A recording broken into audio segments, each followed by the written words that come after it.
Welcome aboard the 4 to 7 pod with Chris and Jerry and the Ascension Podcast Network.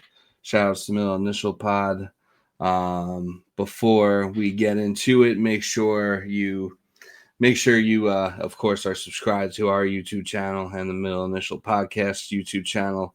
Make sure you're following us Twitter, Instagram, and all that jazz. Like, comment, leave a kind review, subscribe, all the good stuff. We are here on the eve of the World Series, and no possible better time for Shohei Ohtani to be leaving America than right now with all the NBA gambling related arrests that have happened. I like that you paused with the no better time. I didn't even do that on purpose, but I guess my I thought you were leaning into it there. That was good. No, I can't take that much credit, but maybe my subconscious is at work. Sponsored by FanDuel, but not really. Promo code Mr. Big Shot. Yeah, promo code FBI in promo code FBI. My name is Aaron Boone, and I gamble too. But we got thoughts and prayers, by the way, to the Mariners because boy. Yeah, boy. That was tough, man. Yeah, that was tough to watch. And I hope everybody saw that clip of Brian Wu being interviewed, and what apparently it was confirmed that was Julio Rodriguez screaming. I don't know if he was in the shower in the locker room. Oh, where you just heard someone in the background screaming like in and Brian Wu just goes that. Yeah. Yeah, no, it's brutal, but yeah, it goes to show like how much that team cared, and obviously those fans care a lot. These guys don't care, and I hope that was proven false. Yeah, no, I think they definitely beat the not caring allegations after that. That is a all time on the list of we don't have to rank it, but I'm that's the worst managerial decision in a playoff game since what? That not having Munoz ready to go there. Yeah, that was. I think that's worse than Kevin Cash. Yeah, that was a head scratcher. The Kevin Cash Blake Snell thing. At least there was evidence that it's like, yeah, the longer Snell stays in the game, the worse it gets for him. Which again, can't believe we're here. At least there was some sort of. It didn't make sense, and it completely ignored or disregarded any feel for the game you might have in that moment. But at least there was some sort of a thought process behind it. But yeah, not having. The issue with that move at the time was he brought in two guys who were absolutely spent, and their recent stats had said, yeah, you've pitched these guys pretty much every game for a month. They're toast. Yeah, if you had gone with a fresher arm, maybe that would have worked. This one, there's just you have a 2-run lead. You need 9 outs, and the toughest part of the order is coming, and that includes one of the best postseason hitters of the 21st century. You probably should have your closer in here. Yeah, not having Munoz ready there, that really didn't make sense with with the heart of the lineup and with George Springer, who's just a postseason terrorist when it comes to baseball. So, yeah, definitely questionable there. There's really no explaining that. I mean, where does Boone going with Nestor Cortez over Tim Hill in Game 1 of the World Series? Yeah, I think it's definitely in the conversation.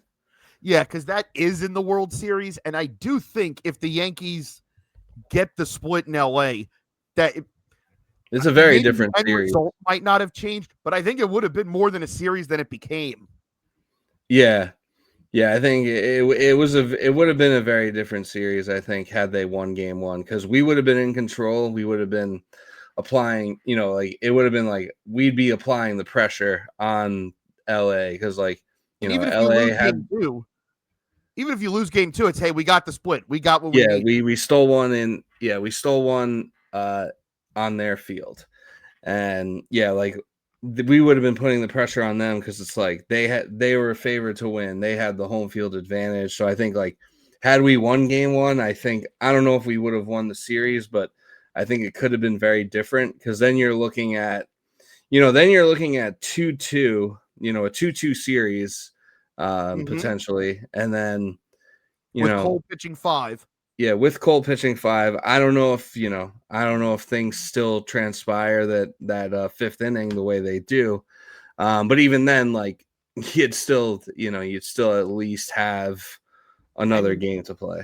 And plus, I can't remember the box score from that game one, but like I don't think Freddie Freeman had an especially great game one, but then he hit that, and it's like, say Tim Hill comes in and gets him to end the game. Does Freddie Freeman go nuclear mode the rest of that series? Because that kind of swung it.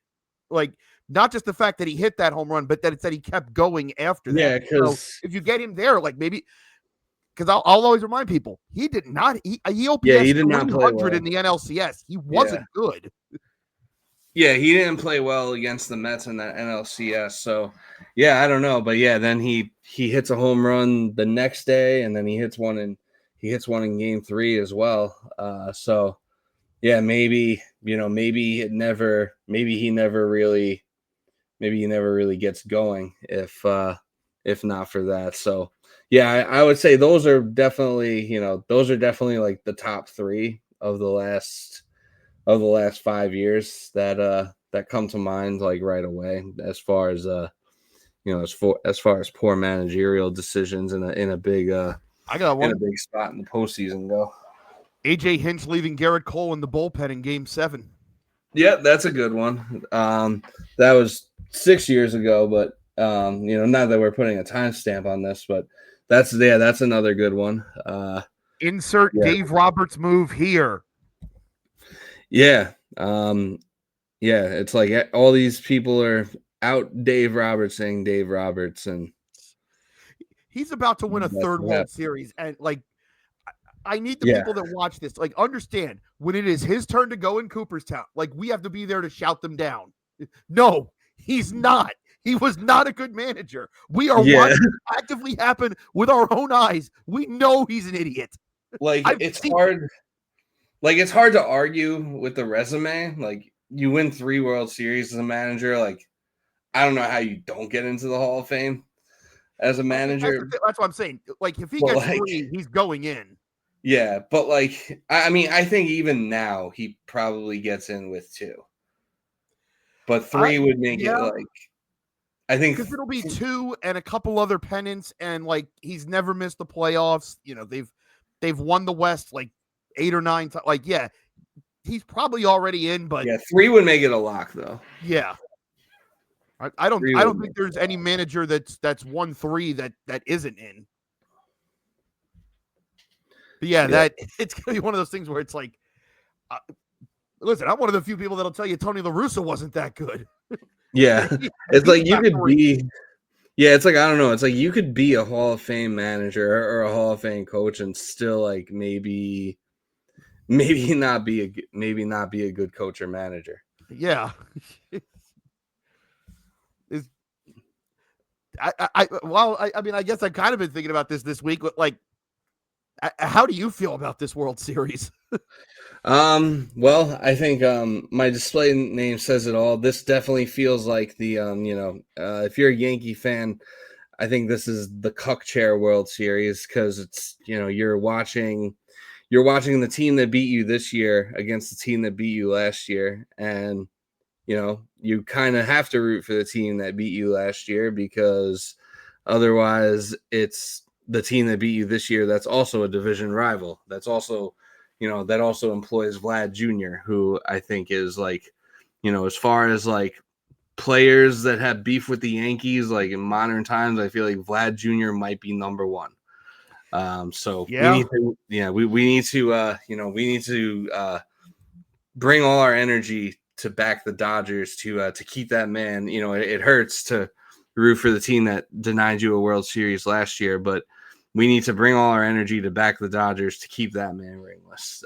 That's how I feel. But yeah, it's basically Yeah, basically you're watching this World Series from the cuck chair if you're a Yankees fan, for those reasons. And then also, when you add like George Springer into the mix, another guy that's been a thorn in your side in the playoffs over the years, including this one. So yeah, to me, I mean, I think it'll be a good matchup, and it'll definitely be a lot of fun to watch, like just as a baseball fan. But yeah, as a Yankee fan, it's definitely going to be a hate watch for the ages. I can't really remember the last time there was like a World Series matchup that was just like a hate watch for me. Like I feel like maybe like when the Red Sox played the Cardinals, because like I don't particularly like either of those teams. Or even like when the Red Sox played the Dodgers, like a few, like 8 years ago or 7 years ago, it wasn't really a hate watch for me because like I liked the Dodgers back then. Welcome to my 2024, which I just mostly did not watch because I was one depressed, two, and it was like, if I don't like either of these guys, like why would I? I've really, when I was younger, I didn't like the whole, well, if you don't like something, don't watch it. As I used to watch First Take every day and be furious at what they And said. yeah, just yell, yeah, As I've gotten yell older, at it's like, your TV. yeah, why would I do that? Why would I waste my time on it? And so yeah, I mostly did.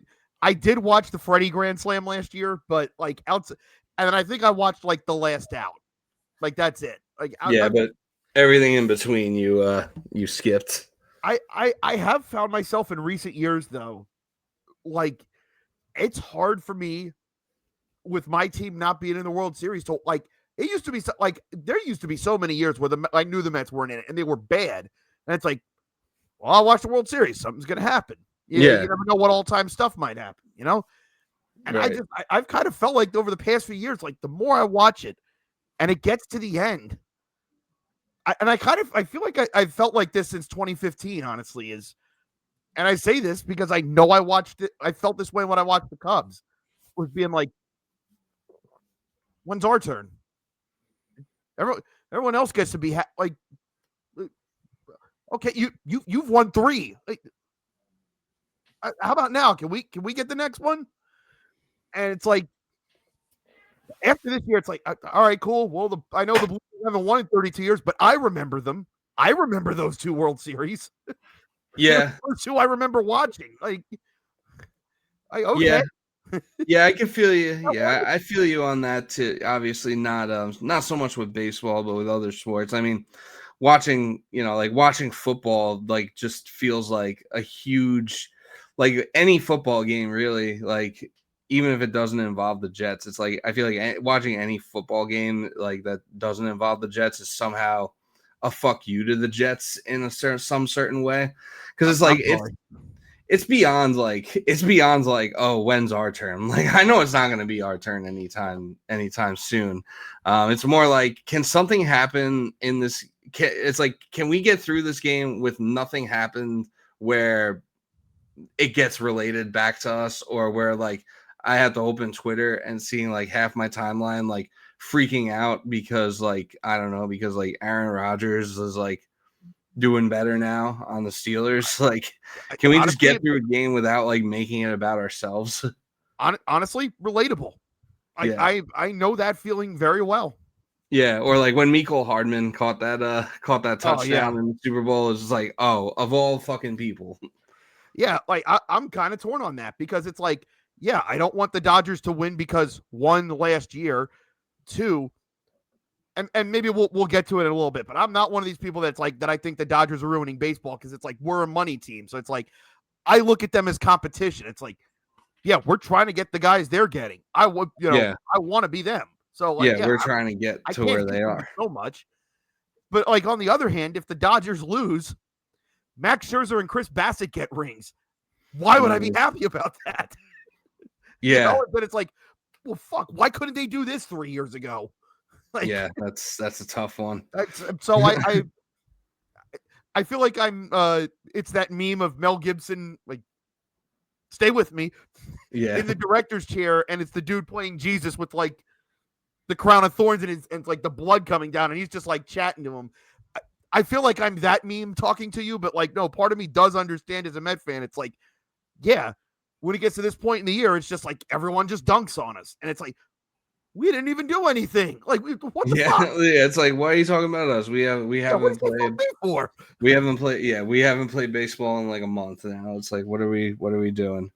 Or like in the I remember like John Schmaltz, like I think it was in game 6 or game 7.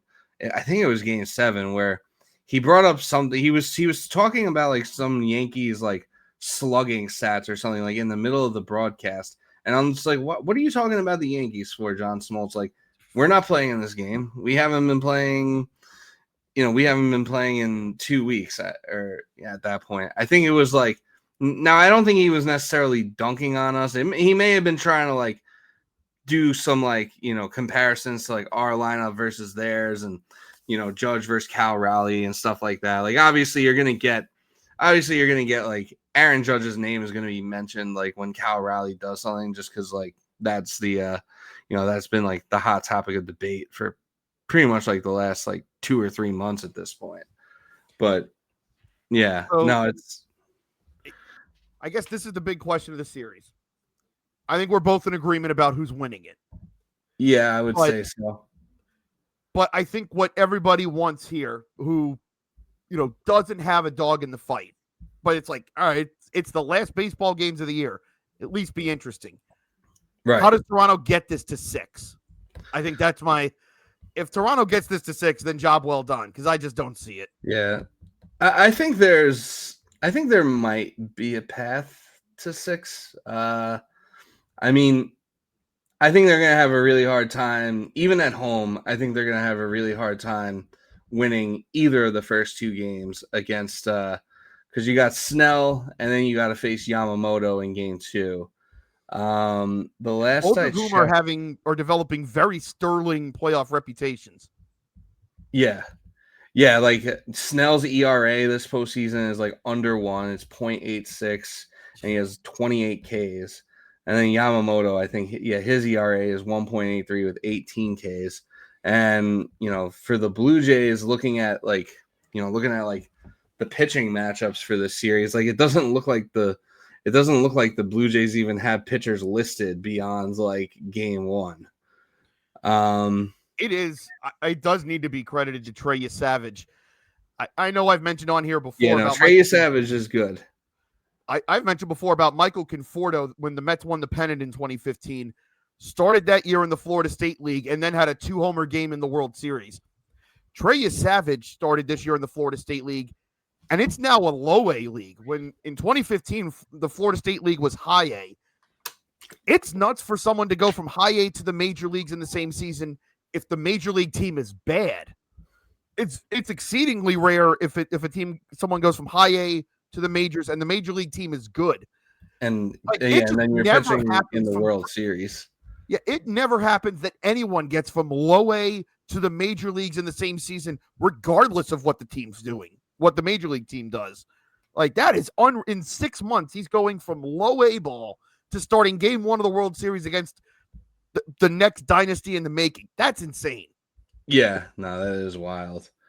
Now, as far as there being a pathway to getting to 6 games, so game 1 is not only that, but like Savage is like kind of like I guess I mean Bieber wouldn't be available. Not that Bieber's like their ace, but like Savage has basically established himself as like the Blue Jays ace. Well, or at least they're number 2 behind Bassett. Like kind of already. Or Kevin Gossman. Yeah, I forgot about Gossman. So I mean, but he's definitely like firmly in the top 3. Like he's no Cam Schlittler, but he's pretty damn good. Well, we saw game 1. I said what I said. Yeah, well, I mean, listen, I was also the guy banging the Conforto over Judge drum for a year and a half. So, you were one of those fellas. Yes, I was. I'm still on Conforto Island, damn it. Yeah, my boy's gonna get a ring this year. I'm not Yeah. proud about it, but damn it. Yeah, it always roots back somehow. But yes, as far as for the Blue Jays for their pathway to getting this to 6 games, so I'm assuming it's going to be, Yamamoto and Blake Snell are starting the first 2 games, and then I assume, so I would assume the Blue Jays they're going to go with Savage in game 1. Game 2, I assume it would be Kevin Gossman because he'd be on normal rest at that point. Yeah, it's almost a week. Yeah, so yeah, you'd have Gossman versus Yamamoto in game 2, which I still feel is advantage Dodgers. Yeah. Game 3, you would have. I assume the Dodgers would go with Glass now in game 3, Yeah. assuming he's not hurt because he could be hurt at any time, but he's not hurt right now. And then I guess that would line the Blue Jays up for Bassett in that game. So I mean, yeah, good luck. I mean, it could be a winnable game, but I don't know. And then game 4, I think you'd be looking at. Would you be looking at game 4? Would Shohei be starting game 4 and then Max Scherzer in game 4? So I mean, yeah, I think the Blue Jays would be lucky to win like one of those 4 games. But I think there is a pathway. I do think they can get one of those 4 games and get it to a potential game 5. But I actually do think they will end up losing in 6. I'm gonna say Dodgers in 6.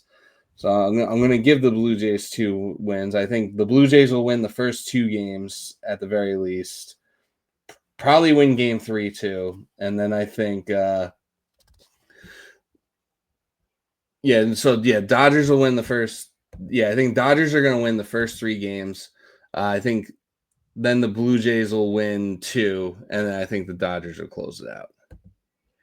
I do think there is a route, and one, it involves the Dodger bullpen. And I know I've said it throughout the playoffs that it's like this Dodger bullpen has a collapse in it. And I still do believe that. But Yeah. I think where it's most likely to happen is I mean, and if they have one weakness, we've seen how good the Dodgers starting rotation's been in this playoffs. But I think what you have to do if you're the Blue Jays is like, yeah, maybe you don't get to tag them for 5 or 6 runs. And maybe you kind of got to go in knowing that. But the Blue Jays' strength, I think, has been that you wear a starting pitcher out. And that's they make starting pitchers work.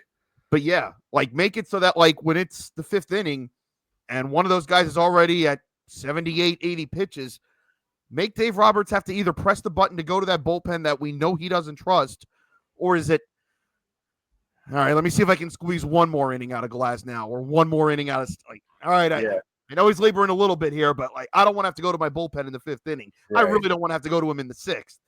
Yeah. Let me see how far I can get. The more outs the Dodgers bullpen has to get in this series, the more likely it is that they're going to blow one of them.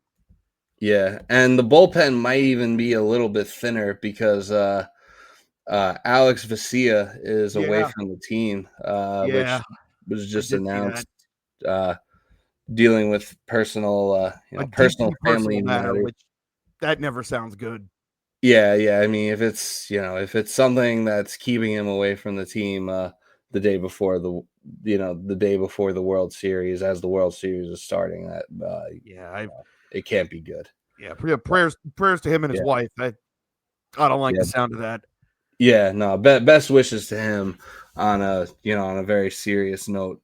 It does, that is one less, and he's one of their better relievers, and that's like one less. He's their best lefty option. Yeah, and their best lefty. So that's like one less guy that they have. I think he's still on the World Series roster. I think he's just like not going to be with the team for like the first game or 2. Maybe I can see him probably coming back in like game 3. Yeah, because it'll be Friday, Saturday, Sunday the travel day, and then Sunday off day. Yeah, and then game 3 back at home. So, but to tie into the point I was making about the Blue Jay lineup, I do think this ultimately besides the Springer home run. But I think on the whole of a 7-game series, I think this was what won it for the Blue Jays. And I felt like I'd been watching that with my eyes, but the stats really do back this up here.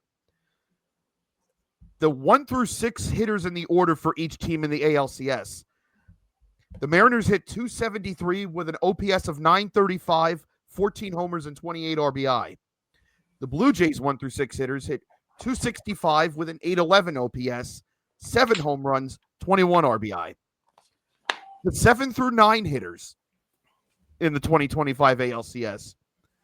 The Blue Jays 7 through 9 hit 284 with an 838 OPS, 4 home runs, 12 RBI.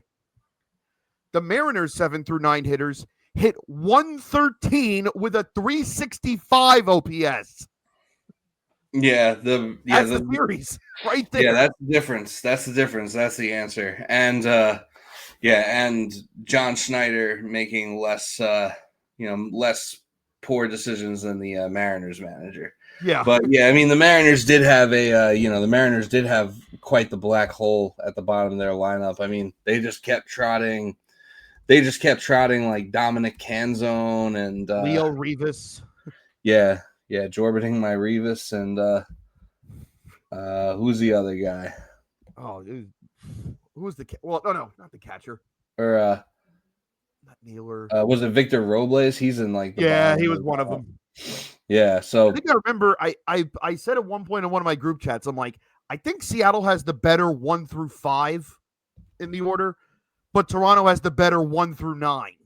Like, Seattle might have more power, but there's less easy outs in that Toronto lineup. Like, even I think most people agree Andres Jimenez was probably their second worst bat in that series, and I think he had like 3 home runs. And 2 of them were pretty consequential.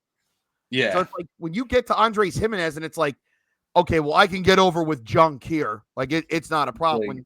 When you're facing the Mariners 7 through 9, it's like it doesn't really matter what I'm throwing here. I'm probably going to get him out. Yeah. That's not taxing the pitcher as much as where it's like Addison Barger's hitting 8th or Ernie Clements hitting 8th. And we've seen how good Ernie Clements been this year. It's like, all right, I actually got to work these guys. I even for really good pitchers like that, it drains the health meter, so to speak. And maybe, like we said, maybe the Blue Jays don't have a game where they score 5 or 6 on one of these starters. But if you can work a bunch of 8-9 pitch at bats and make these guys have to throw 25 pitches in an inning, the sooner you get to that Dodger bullpen, you might actually be able to pull this or at least make this a series. Because again, I ultimately think the Dodgers just have too much. And if the Blue Jays pitching staff was a little healthier, where they could run Jose Barrios out and get a reasonably healthy version of him, like maybe that swings a game for you. I just think it's really hard where it's, well, we definitely have you Savage and Gossman, and past that, we're just going to cross our fingers and hope it works. Yeah, after that, you're throwing shit at a wall and hoping that it sticks, basically. Yeah, and I mean the Dodgers, the Dodgers lineup really doesn't have any let up in it either. So I think that it really but these are probably, if we're keeping it a buck, like these are probably from 1 through 9, these are probably like the 2 best, 2 deepest lineups in the game. Like Dodgers are probably a little bit better than the Blue Jays lineup wise, but I would say these are the 2 best, hitting lineups in the game. And then, especially you got postseason Kike on the Dodgers too, in the bottom of that. Yeah. So I think the difference really does come down to the pitching.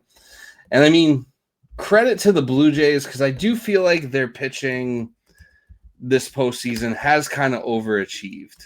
Because even when they fucking smacked us game 1, I was still waiting for the other shoe to drop. And even when they beat us game 2, I was like, okay, if we can get 1, I like our chances. If we could get 1 win, I like our chances of coming back in this series.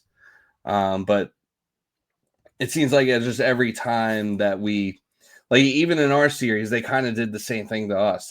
They just, they made our they made our starting, they made our starting pitchers work. They got to our bullpen early. Albeit it was like a lot more, albeit it was a lot more ugly than it was against the Mariners starters. Like I feel like the Mariners starters held their own against the Blue Jays lineup a lot more than we did. But I mean, really for the Blue Jay pitching against the Yankees, it really was just one bad inning. yeah, it was like a bad inning here. It was like a bad inning in game 1 and a bad inning in game 2. And I think even in game 4, I think like that kind of all unraveled in like one inning as well. Oh, I meant more so just like Blue Jay pitching, even for as much as we've been like, man, I don't know Oh if yeah, they got it. Like, really, the only time it really blew up on them was game 3 in Yankee Stadium, where Judge hits the home run and they scored right. what, Yeah. 7 Oh, in that okay. Yeah, inning? I see what you're saying. Like, yeah, like they've really held up outside of that one bad inning against the Yankees. I mean, although I do They think might have Seattle had kind like of romped the first 2 games in Toronto, but like other than that, like that series could have gone off the rails quickly, and they didn't let it happen. Yeah, no, they didn't.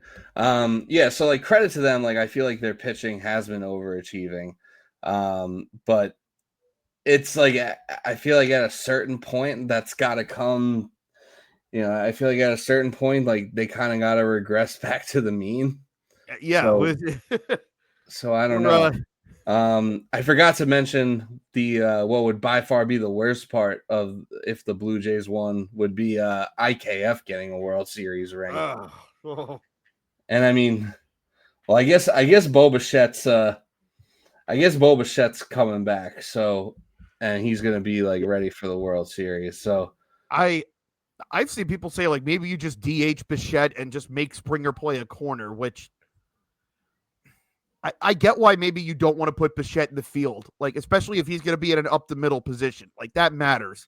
yeah, And I mean, I when's the know last it's time like, he even yeah, you want played? to take IKF's bat out of the lineup, but it's like, do you want to lose his glove? Like that's good. You don't want to give the Dodgers extra outs. So like, No, yeah, I mean we saw that worked for us last year. We were done in 5. uh, but yeah, if you can get Bo Bichette's bat in there, and I've seen people being like, well, would it mess with the chemistry? It's like, I think every single guy on that team would love to have Bo Bichette back out there. You need every weapon Yeah, you can get against the Dodgers. I don't think yeah, anybody would no, be against that. yeah, and I mean, I always said in last year, the Mets probably should have went to Jesse Winker earlier in the NLCS, unless he just couldn't go physically, which maybe he couldn't. Maybe they probably should have went to Jeff McNeil earlier because he probably was a better bat at that point than Iglesias was. It's like you can't really worry about chemistry at this point. It's like who's going to give us the chance to win this thing? And if yeah, I know yeah, what kind of bat Bo Bichette is, and if I've yeah, got to trade blows with the Dodgers, I need that bat in there. you gotta play your best 9. And like if Bo Bichette is DHing, because he hasn't played since the beginning of September. Right. So like if and like I feel like he's been hurt like more than like hasn't he gotten injured like more than once this year? That sounds right. Yeah, like I feel like he's been injured more than one time this year too. So like if you are DHing him, I don't really see how it really messes with the chemistry. I mean, I will say this that like if you watch baseball live, you can really see how like when a team is hitting another team, Well, they're it like does really say he feeding played off. 100. It says he played 139 games this year. So if he got hurt around the start of September, that would track. Yeah, okay. So he It didn't was get last hurt. year he missed half the year. Like That's right. Yeah. exactly So half. so he over the past 2 years, he's been hurt quite a bit. So it's reasonable to think he's not ready to play shortstop game 1. I mean, maybe he could play shortstop at some point in the series, or maybe you get to that, maybe there's a point where he has to play in the field because that's what you need to do to get your best 9 out there. But I've got the Nuggets game on right now. They went to timeout. They just ran an ESPN bet promo where it's like bet the latest hoops money lines, and I'm like, you think you might want to give that a rest for like a week, maybe? Let it blow over. yeah, like No, they don't. no, they don't. And it's like, aren't enough people aren't enough people gambling that like at this point that you could let it maybe let it breathe for like 24 to Yeah, 48 hours. Like, there's football on tonight. People are betting that. yeah, no, that's true. There is an NFL game, and there's college football and a World Series coming up. So It's yeah, I guess they can't. I guess they gotta make their money. But goddamn, there was a thing on Blue Sky the other day. Where it's like, man, if you're under a certain age, like you don't ever remember ESPN being great. People being like, well, yeah, why or is like that? It's like, there's your answer. yeah, or like if you're under a certain age, like you really don't have any. Like think about it, if you're like a kid who say you're a kid who's just been getting into sports like the last 5, 6, 7 years or so, ever since like they legalized sports gambling, it's like you don't remember a time where you could watch sports without gambling ads being shoved down your throat every 30 seconds basically. I remember as a kid, like they used to do the Sports Center on Friday, and they would do the Swami Says. And Berman would make his picks, and it would always be some weird shit where it's like, well, the Bills are going to beat the Oilers 20-8, and I'd be like, why does he pick random scores? That never happens. And my dad being like, that's the line. That's why he's picking it that way. I'm like, well, who watches for that? We're watching if like who's going to win the game. And now it's like, man, that's so outdated. You know what I mean? Yeah. Yeah. Now they also got like Patriot Generator ads during NBA. What happened to the world I loved? God almighty. Yeah. Yeah, that world is gone, unfortunately. Mm-hmm. We're in the world of we're in the world of nonstop gambling ads during gambling scandals and World Series with teams and players that we don't like. I don't know if you saw it in the ninth inning of Game 7 Monday night. It's the ninth inning, and I realized there was no one on base, so it wasn't like there was something imminent about to happen. But still, it's the ninth inning of Game 7, and a foul ball gets hit. And now this message from Capital One. Why? Why? What did anybody gain from this? Yeah, I don't know. I guess it's the Capital One World Series, and it is a shame because this World Series logo is actually fire. it's actually Big fucking fire. sick. But like the Capital One logo is also ingrained in it. Mm-hmm. Like you take that out, and you just like if you take out the Capital One and then just move the 2025 up, like you have like Like the I best. hope those aren't on the patches on the hats because that Blue Jays panel hat with the World Series patch. Oh, my money's a little tight at the moment, so I might not be rushing to get it. But if I had some money to blow, I'd be all over that. Yeah, It's a great logo, and like I've said, that Blue Jays panel hat is tremendous. yeah. I unfortunately don't see a world where the Capital One logo is not on those hats. The damn shame. As a matter of fact, actually, I'm gonna look right now at the World Series hats, and I'll tell you. I do want to point out, since it's Blue Jays Dodgers, I Oh, think we're all in actually, agreement on who should throw first pitch tomorrow night.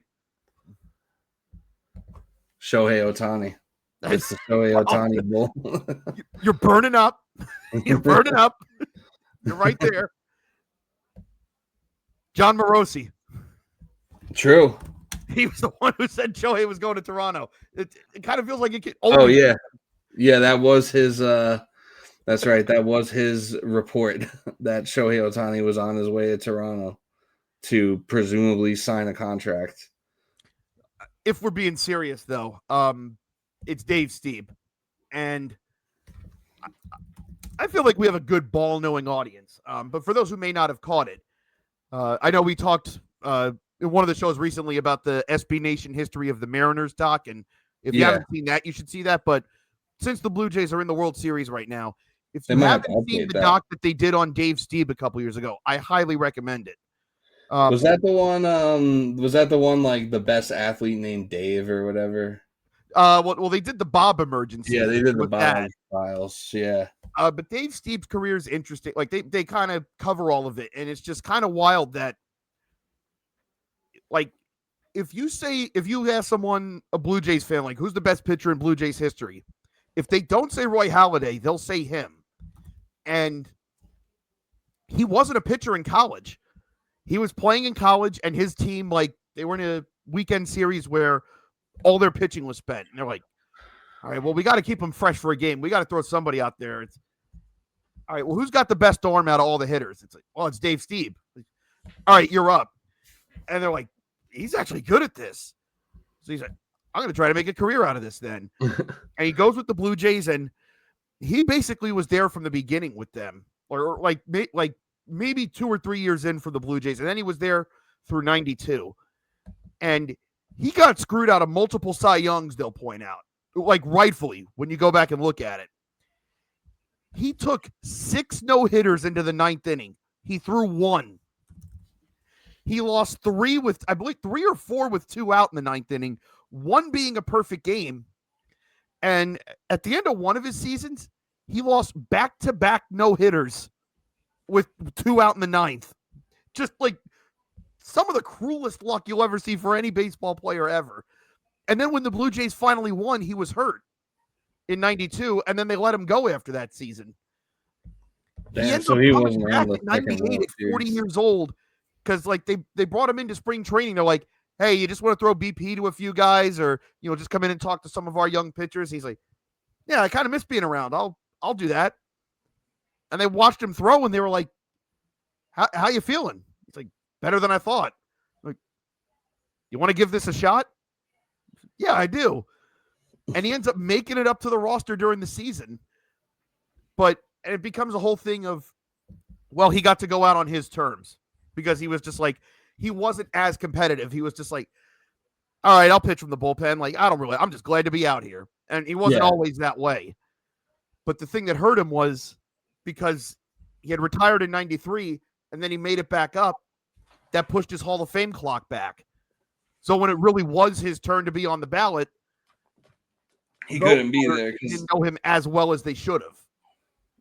Yeah. It's a really fun, interesting about someone like learning themselves in their career, and like basically, like he had basically forced himself into being an ace, like through sheer force of will, and having all this great talent, that he was this guy. And it's like, he probably should be in the Hall of Fame. Like when you look at the totality of it, he's probably the best pitcher of the 80s when you really get down to it. And he just doesn't get talked about that way, because he's got the 1 no-hitter. He didn't really, like, he was on the Blue Jay team that won in 92, but he didn't pitch in the playoffs. So there's no one thing from that year where people can go, oh yeah, well, they wouldn't have won if he hadn't done this. Yeah. And people like just didn't pay attention to the Blue Jays for the longest time, until they won that first title, where people were like, all right, we kind of have to acknowledge them now. So people just didn't take it seriously. And it's like, yeah, like Dave Steve really is an all-time guy, and he should be treated as such. And I think it'd be neat if, now hopefully he has a better go of it than Randy Johnson did. Oh yeah. Yes. That broke my heart. I know I mentioned that on that did hurt to a couple see. weeks back. Couple days later, he's throwing from the bottom of the mound, and it's in the left-handed batter's box. Oh, that hurt. That hurt me so much. Yeah. Did you see that? Did you see that video where he was Randy Johnson was doing a signing, and someone asked him like how come for the signings like he won't sign jerseys, and he says it's like because it's like the only thing that charities could make money on or something like that. It was interesting. I saw it kind of like in passing, but yeah, basically like it was like a bunch of Mariners fans. Like he was doing a signing, and someone was like, "Hey, like why don't you sign jerseys?" And he like got in this whole thing. He's like, "Yeah, because it's the only thing that like charities can really do, or like that charities can really sell. So like I just stay want away." Individual sellers to make it like if it's like, oh well, we're doing this for this auction, and it's for to help I think that's with blindness or something. Like, okay, all right, I can respect that. Yeah, I think that's kind of along the lines of like what he was saying. I'm sure that's not fun if you're the person wanting to get it signed, but like he wasn't being a jerk about it. Like Yeah, no, I mean, yeah, in the video too, he's like very. It was like a very cool, like cordial conversation. Like okay, the people asking were like genuinely just curious, and he was just very like matter of fact about it, yeah, like he was like, okay, if you want me to have a conversation, I'll tell you. and Like, they were okay, like, all right, like, and then they were like, oh, okay, like that makes sense, like respect, and that was pretty all right, much it. They weren't like pressing him any further after that or all anything. right. So I can respect yeah, that for everybody. yeah, no, it was a good, yeah, it was a good time. Yeah, it was a good conversation for everyone. Yeah, if you happen to see it, it's definitely worth the watch if that's something that interests you at all as far as like players signing shit goes. But I do have good news, and that is that the World Series hats do not have the Capital One logo All on them, right. which surprised me. I thought for sure, like, because every time that was the first time I saw the logo without the Capital One, and it actually is like a pretty. It actually is like a pretty beautiful World Series logo. Like I probably I think the the first time best we one of saw this it, we were decade. exchanging that, and we were like, man, if they just took the Capital One off that, that's a beauty. Yeah, yeah. So there is merchandise where you can get it, and yeah, those Blue Jays hats are nice. I will not be buying one for sure, but they are nice. So Understandable. yeah. But yeah, I mean, I think as far as the whole thing with Bo Bichette and like chemistry, just to go back to that, I think like when it comes down to it, yeah, you have to play your best nine, and I think like especially if he's DHing, I don't think him being in the lineup fucks with the chemistry. I mean, and like if you watch baseball live, you could tell like the hitters really like do feed off of each other. Like if like it kind of feels like when like one hitter gets going, it kind of has like a ripple effect through the lineup. So I mean, like is there a chance that Bo Bichette's a little rusty and maybe doesn't pull his weight? Maybe, but I'd rather fucking have him hitting than IKF on just on the principle. I, I like to kind of piggyback off of what you were saying is I don't discount the idea of chemistry at all. I know there's more sports where like especially in basketball. Basketball is such a rhythm and feel type sport, which involves the ball being moved and everybody's having to do something at all times. Hockey being the same way, where if you don't Right. have your game speed and your game legs, you're gonna get found out. Yeah. I mean, and I can attest to that with the Magic in '09. Like Jameer Nelson had been out for 2 months. Rafe Ralston had kind of been the point guard for the whole playoff run. Jameer's ready to go for the finals. They plug him back into the starting lineup, and I don't think things were ever totally right in the finals for that reason. But in baseball, it's the age-old idiom of it's a team sport or it's an individual sport disguised as a team sport. When it really gets down to it, it's going to be, if he plays tomorrow night, Yeah. it's Bo Bichette versus Blake Snell. It's Yeah. not like he's going to 95. be dependent on anybody else to do Yeah. that. He's got to go do it. 95% of the game is 95% of the game is the pitcher versus the batter. Yeah, it may not matter what Addison Barger or IKF or Andres Jimenez are doing. Like Bo's got to go make those things happen.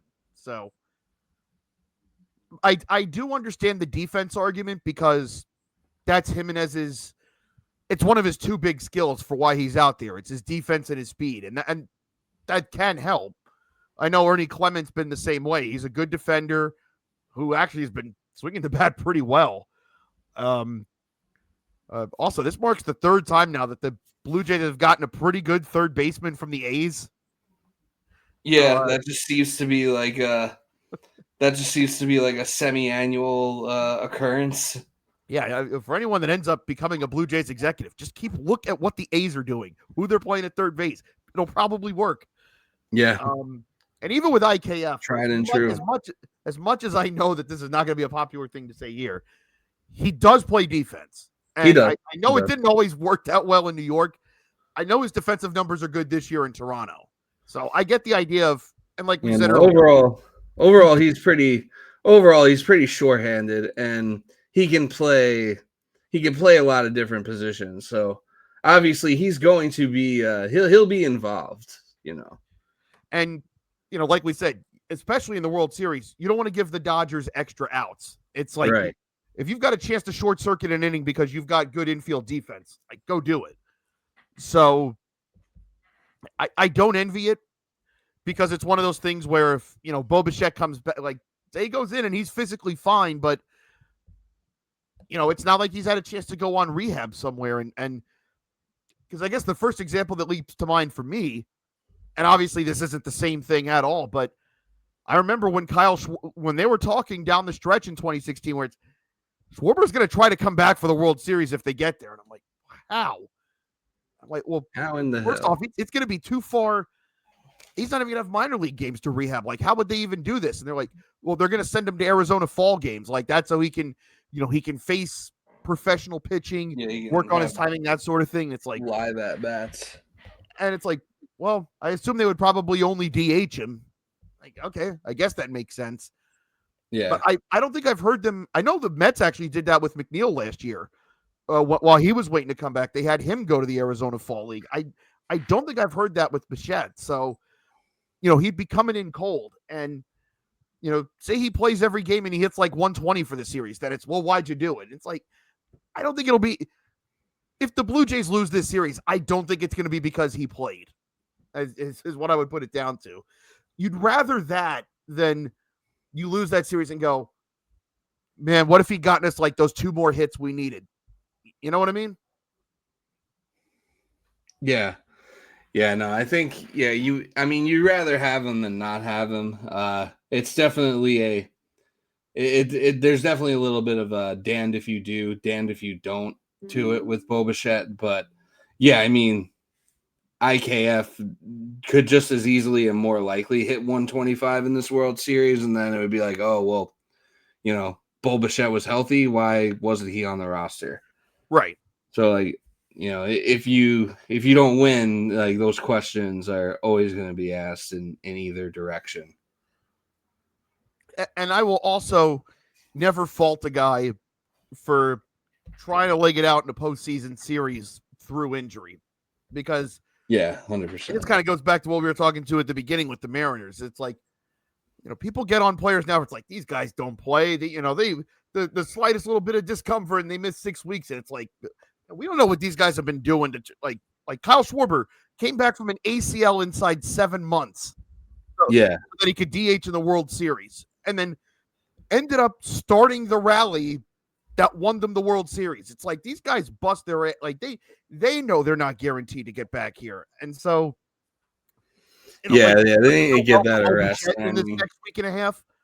I'm not going to get on him for that. Yeah, and like we were saying before, like you could tell those Mariners players care. And those fans care a lot, and I think like the players, like that's one of the few teams where I feel like the players understand like what it means to the fans, and they have I feel like them and the fans are on the same page where like it doesn't mean more, like sometimes with teams like you question, oh, does this mean more to us than it means to like the players on the team who aren't going to be here maybe in a couple of years.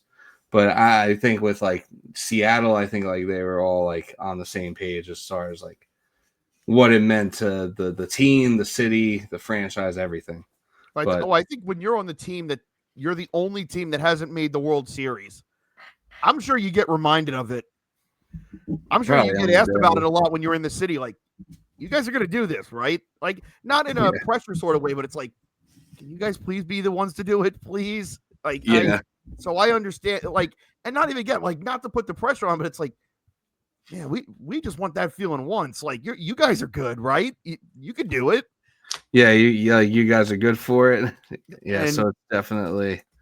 And like I kind of felt like I was already in a tough mood Monday night because not even that the Bucks lost, but I watched Mike Evans like literally in tears on the sidelines because he broke his collarbone. That had me feeling a type of way. And then I watched that happen. I think that Evans' injury happened. They went to halftime, and I was like, all right, let me flip the game on real quick. And I caught the Springer home, and I was like, oh, no. Like, it's just when it's a fan base like that, or it's like, man, they've never had I promise you, if it ever happens for us, and then we were to lose in devastating fashion, like down the road, I'd be like, at least we got 26. I promise you. But when you're them, you don't There's even have yeah, that. yeah. So There's no at least anything. It's like just yeah, yeah, like so when you have just that, emptiness. for someone like me that I've never, like I said, they last one when I was a month old, so I don't know it. So I share that feeling with them where it's like, so like I hate to see it happen to somebody else. Like I hate seeing someone else go through it. Yeah, And yeah, no, yeah, 100%. Yeah, like it's like kind of how I feel like it's kind of how I feel like when I see another city in danger of losing their team because like it was kind of like a real thing for the Islanders for a little bit. So like yeah, now it's like I always like root for when a team's in danger of relocation. I always root for them to figure something out to stay. I I always tell people I used to not like Jaguar fans. Like one, because we're in the same state, and two, I just had my issues with them. But once this became a regular thing for them, where it's like they always have to hear about maybe moving to London, it's like, who needs that? And for what? Yeah, Like they've done nothing wrong. It's yeah, like when when the Jaguars are good, they show up. It's like, yeah, they sat through like 10 straight years of losing 10 plus games. Like, of course people what do aren't you going to show up. expect? Yeah, there's Yeah, only so many seats by that pool. yeah, I always, it's not like I go out of my way to root for the Jaguars, but it's like if things can get better for them, where it's like, okay, they're definitely here to stay for 50 years. Like I hope that happens for them. I hate, like when the Kings were going through it in the NBA, it's like, man, you're gonna do that to them. Like I hate that for anybody. Like there's Yeah, like we talked about this last year with the A's. It's like this shouldn't be on them for no reason. no. Oakland Ballers, Pioneer League champions. That's right. I am a I am a partial owner of them. So you're technically speaking with a world champion right now. How does it feel to beat the Chokeland allegations? Um, it feels as an owner of the team for 6 months. What allegations? Best team in Pioneer League history, baby. You're what the Vegas Knights cannot relate to you. You Facts. finished the job. They did not. They did not. Yeah, like I don't particularly like the Jaguars to be honest, just for like my own stupid reasons. But yeah, I wouldn't want to root. Yeah, I wouldn't be rooting for them to like relocate. Yeah, you hear that, like I know the Vikings actually had talk about that for a little bit. And I remember being like the Yeah, Vikings have been there since the 60s. Why would you do that? And yeah, even that now when I see teams in the NHL, like they just unveiled yesterday that the Avalanche are going to wear Nordiques jerseys. I'm like, that's foul. yeah. Isn't it? I think they're doing. Isn't it? Aren't they doing like a Nordiques Whalers game? Oh, I didn't know it was that. That's foul. Yeah, I can't get with that. yeah. I mean, I'm sure the uniforms will look cool. Oh, they But are. The uniforms are fire, but it oh just yeah, that's going on right now. Actually, that game. like the uniforms are heat, but the reason it's happening, I can't get with it. Ooh, Yeah, yeah. It's that's tough. definitely. Yeah, it's definitely it's definitely a slap in the face to a lot of people involved. But yeah, I feel like I mean as far as MLB teams, like I feel like the Pirates could possibly be in danger of being the next team. I We mean, talked about this with the Bucko Bricks thing. It's like this is how you sow the seeds of that. You make yeah, people stop caring. And yeah, and the PNC Parks lease is up in 2030. oh, I didn't know that. Um, yeah, I feel like they'll. I don't know. I remain optimistic that they'll end up like renewing it and staying just because it's like just because it's just because of like the reputation PNC Park has as like one of the one of the nicer one of the nicer ballparks in baseball. Like I feel like they'll find a way to keep that going. But it is starting to kind of kind of become like a possibility where you know you suck and it's like you suck as a team and you treat your fans like shit while you suck. Like how much of that are and like you're already struggling to like get people in the stadium. Like unless you give away like a Mac Miller or a Paul Skeens bobblehead, like nobody's showing up to the games if they're not playing like the Yankees or the Dodgers. So, it's like how much longer can you sustain how much longer can you sustain that if you don't plan on getting competitive sometime here in the next couple of years? So they could be in danger of going down that same road, but I remain optimistic that they'll And stay. this kind of ties in, as long as we're going to talk about the World Series. I kind of think we should probably touch on the whole are the Dodgers ruining baseball discussion. And because I think you're hitting on it's a semi-related point, but I think it kind of ultimately ties in, I think, to how we both feel with both of us being fans of big money teams. I mean, you hear us. We're not exactly waving pom-poms here for the Dodgers, but I think we got to call it like we see it. And I want to salute Mike Dro here on Twitter for this. If the Rays gave Blake Snell and Tyler Glasnow what they wanted, they wouldn't be Dodgers. If the Red Sox gave Mookie Betts what he wanted, he wouldn't be a Dodger. If the Angels gave Shohei Ohtani what he wanted, he wouldn't be a Dodger. If the Braves gave Freddie Freeman what he wanted, he wouldn't be a Dodger. Cheap owners created the environment for a super team like the Dodgers to exist. The salary cap does not stop those owners from being cheap. That's facts. The Reds, who everyone was so happy to see make the playoffs, are already fielding offers for Hunter Green. They just gave him an extension, you understand? Yeah, they just gave him an extension, and they're already like, we ain't get that money off the books. Fuck. Tarik Skubal's about to win his second Cy Young, and we talked about this on the last show. They were offering him sub $100 million. We know what Chris Ilitch's net worth is. Are you kidding me? Yeah, no, I agree. Like, so here's what I'll say on the whole are the Dodgers ruining baseball discussion. And obviously, being Yankee and Mets fans on this podcast, being fans of big market teams, of course you're gonna have those discrepancies, and you're gonna hear those arguments from fans of the smaller market teams, and you're always gonna get extra hate from those small market teams, even if you're not necessarily rivals. Like, people just aren't going to like your team if you're one of those big money teams.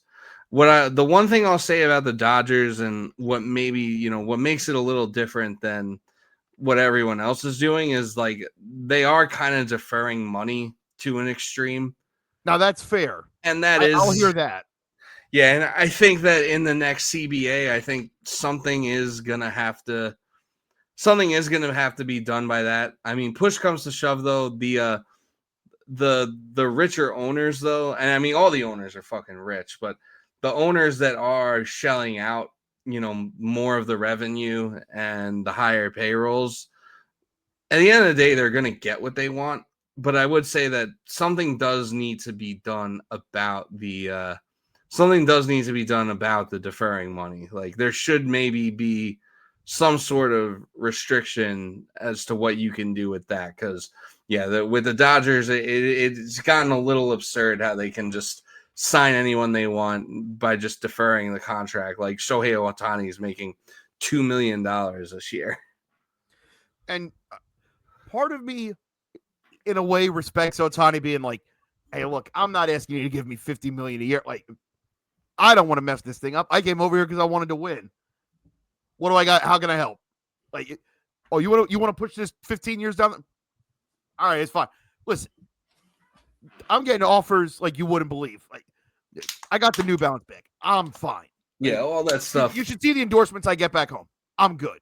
The endorsements are paying for himself. Yeah, he's like the face of the sport. Yeah, which is why he's not in jail right now.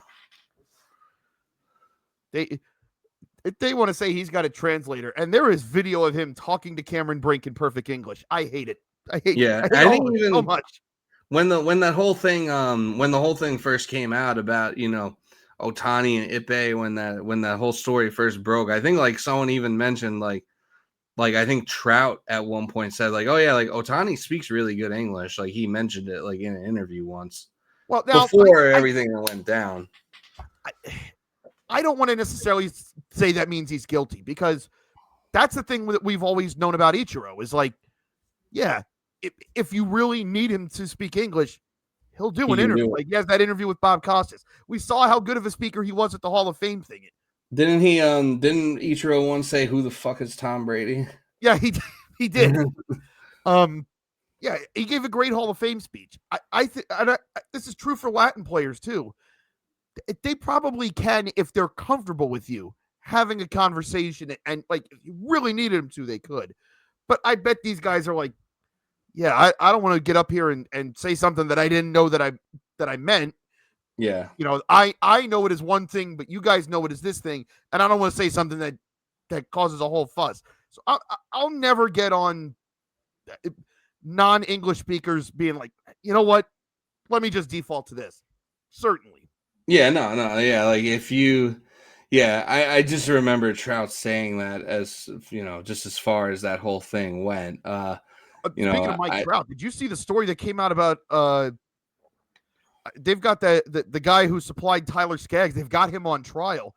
Did you hear the wild shit that's coming out of that? No.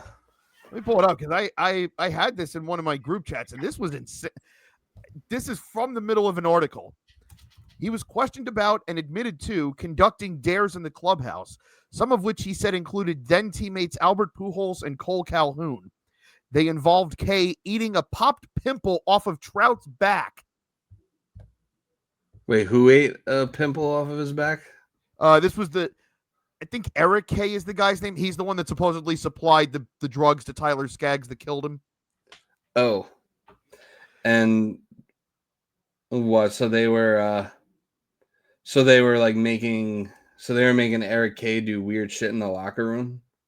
There's more here. Taking a 90-mile-per-hour fastball to the leg. Damn. Taking a football thrown by Calhoun off the head while wearing a Philadelphia Eagles helmet. Eating a bug off the clubhouse floor. And we've heard about the state of the Angels clubhouse the past few days. Yeah. And shaving his eyebrows. Yeah, it doesn't strike me as the most clean place. I'm not proud of it, Trout said. Damn. The hell y'all doing? Is that all you said? I'm not proud of it. The hell y'all doing? Jesus. You did share this with me this morning. So the Angels GM did his press conference the other day, and someone brought up like, hey, yeah, Yusei Kikuchi had to leave his last start because he was in the weight room and he had developed cramps, and it was hot and he wasn't feeling great. And he said he doesn't fully stretch in the weight room because there's no AC in there. And he said it's always, it's never a good place to be in. And they're like, oh, our amenities are good. They're like, so you're saying he's lying? I didn't say he was lying. Our amenities are good in the weight room. It's very cold in there all the time. It was a very White House answer. And now they're hiring a new HVAC specialist. The Angels posted a job for an HVAC technician today. Yeah.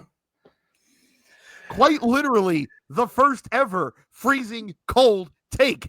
Yeah, it's a literal freezing cold take. I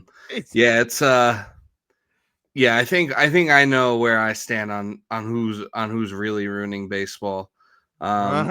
As far as the billionaires, having like bed bugs in their clubhouse, like get the fuck out of here. As someone said, it's like if the AC is not working in your weight room, like that's how mold starts. Are you kidding? Yeah, that's insane for a business that's worth I don't know what the Angels are worth, but I assume hundreds of $1 million, if not. Well, they were getting ready to be sold like 2 or 3 years ago, and then Moreno like pulled it back. So, and I'm sure it was probably find out. I'm sure it was probably like at least $1 billion. It's hard to imagine. Well, I mean, everything's been thrown out of whack lately, but yeah, it's hard to imagine teams really going for less than $1 billion. Yeah, so like if you're a $1 billion entity and you don't have working air conditioner, please do not speak about please do not speak about who is ruining sport. I will say, I don't think the Dodgers are ruining baseball. We all want to get to where they're at. We would do the same things if we were in charge and we had an unlimited amount of money at our disposal to work with. And, we wanted our teams to succeed and win. So I have a hard time really blaming the Dodgers for doing what they're doing. I thought, and I think I said on the last episode, I thought that when Jeff Passan wrote that article about like Brewers versus Dodgers determining whether or not baseball is going to be played and like whether or not baseball is going to be played in 2027. And I thought that was a little bit of a reach. I mean, I think it'll get really ugly in 2027 and baseball might not be played, but I'm not going to blame that. I'm not going to blame that on the Dodgers for doing what they can by the rules and, putting out a World Series team year in and year out. And I just want to put it on the record that I know I started my whole position on this saying, like, I'm a fan of a big team. And, so I say this, like, the Dodgers are competition. It's like, we're trying to get there. And, I'm obviously going to say, like, hey, get your money up. But I want it to be known. I felt this way during the Wilpon era. I was not saying, oh, well, all these rich teams can just do this. It's like, no, I wanted our owners to do that shit then too. Even knowing that exactly they had the Madoff stuff. It's like, no, you're still good for it. You just don't want to. Yeah. Yeah, no, exactly. And I think that when people blame the big market teams for doing what their teams won't do, for ruining the sport, I think it's a cope. And I think that, to be honest, I think that Mets fans, the way they've acted since Steve Cohen took over, I think is proof of that. Yeah, I hope it stays like this. Like, I would watch the Dodgers when we were under the Wilpons and being like, man, can we get, what are we doing? That I was Andy and Red in the Shawshank thinking about being on the outside. Yeah. I haven't found Ziwajanejo yet. Yeah, Lord willing, we do. Lord willing, we do. But no, so like, I don't think either of us are necessarily pro. I don't think either of us are necessarily pro salary cap in baseball. But are you pro salary floor? And yes. Would you accept a cap to make sure there is a floor? I think I would. I think I would. I think most people agree that, like, even if you just instituted a cap and no floor, it wouldn't make the bottom spend any more. It wouldn't really change a whole lot. Yeah, they would just say, well, look where we have to get to. And it's like, yeah, but now you don't have the excuse. Like, they have a cap. They can't just outspend everybody. Like, they can only go to a certain point. Why aren't you doing that? Yeah, and then everyone's going to start deferring money. The Marlins spent $60 million on their team this year. Yes, people could say, oh, yeah, well, they knocked your team out. It's like, yeah, well, the Marlins were a couple of games out of a playoff spot. Imagine if they'd spent like $30 million more. Yeah, 80, 90 million. They could have been there. Yeah. Like, think about what Juan Soto makes in a year. Like, the Marlins barely spent that on their 26-man roster. And I know they got guys coming off the books, and, there's going to be arbitration cases and whatnot. It's probably going to be somewhere around the ballpark of that next year. And again, like, if they run that back, if all the pitchers come back, if Kyle Stowers comes, like, all of that, like, they could take a jump. It's possible. They very well could. Yeah, no, this is like a building block here for the Marlins. No one was really expecting them to do anything. But what do we all expect them to do? Because we've seen this before. Exactly.